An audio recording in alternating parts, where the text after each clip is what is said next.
आप देख रहे हैं न्यूज़ 21 पीएम। न्यूज़ 20 पीएम में आपका स्वागत है। प्रिय दर्शकों, आज बात करते हैं हरियाणा में हो रहे विधानसभा चुनाव की। जैसा कि आपको विदित है कि हरियाणा में विगत 10 वर्षों से भारतीय जनता पार्टी की सरकार है, यानी डबल इंजन की सरकार है। इस सरकार ने 10 वर्षों में 2 मुख्यमंत्री भी दिए।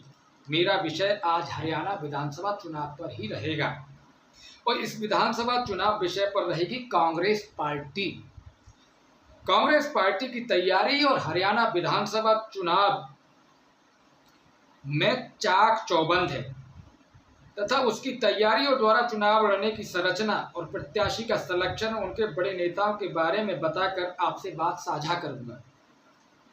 प्रिय दर्शकों, आपको मालूम है कि लोकसभा चुनाव 2014 से भाजपा की आईटी सेल और तथाकथित मीडिया ने कांग्रेस के नेता राहुल गांधी की इमेज को जनता के सामने परोसा था।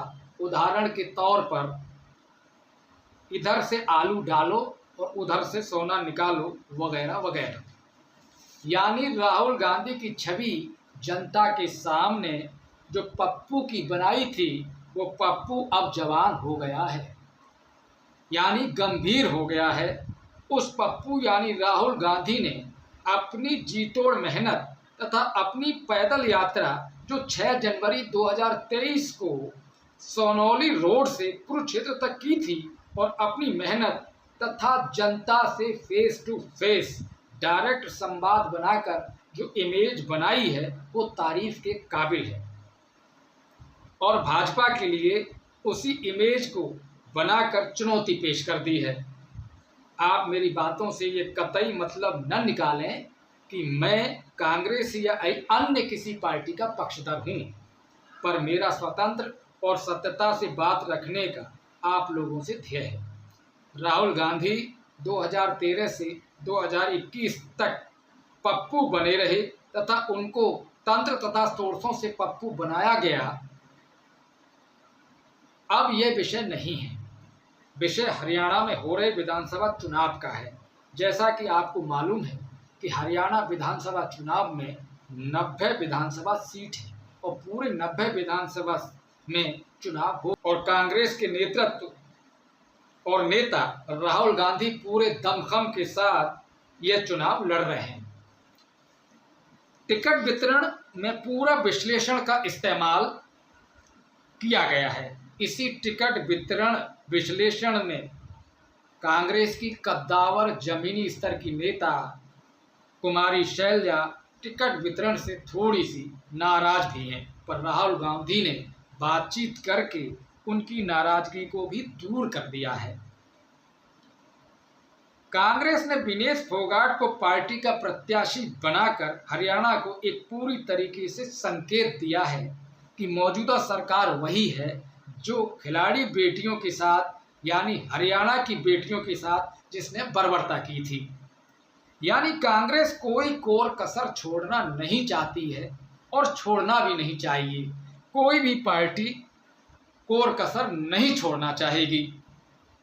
राहुल गांधी ने कांग्रेस को भी बैतरणी को पार करने के लिए बेरोजगारी, महंगाई, भ्रष्टाचार को अपना हथियार बनाकर मुद्दा बनाया है।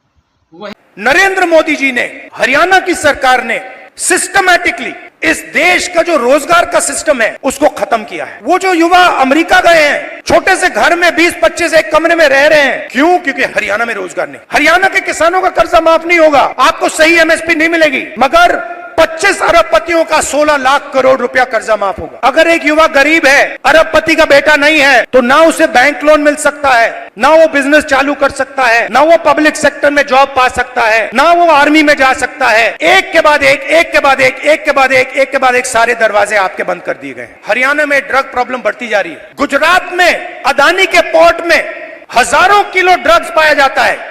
किसी को सजा हुई? मीडिया में लिखा एक शब्द नहीं। जाति जनगणना होगी, नेशनल लेवल पे होगी, और मैंने कहा है मोदी जी के सामने पार्लियामेंट हाउस में, आप करो ना करो, मैं इसको इसी हाउस में पास करवाऊं, आपके मुंह के सामने करवाऊंगा। अमित शाह ने सभा कर राहुल गांधी पर झूठ का आरोप लगाया है, जो आप देखें कि अमित शाह ने क्या कहा है। अग्निवीर योजना केवल और केवल हमारी सेना को जवान रखने के लिए बना। इसी बीच मैं आपको बता दूं कि स्वराज पार्टी के नेता चुनाव विश्लेषक योगेंद्र यादव ने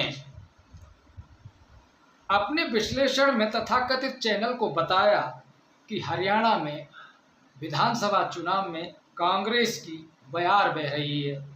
मैं योगेंद्र यादव जी की बातों से को या विश्लेषण का खंडन या समर्थन नहीं कर रहा हूं, पर लोकसभा चुनाव का विश्लेषण योगेंद्र यादव का सटीक बैठा था।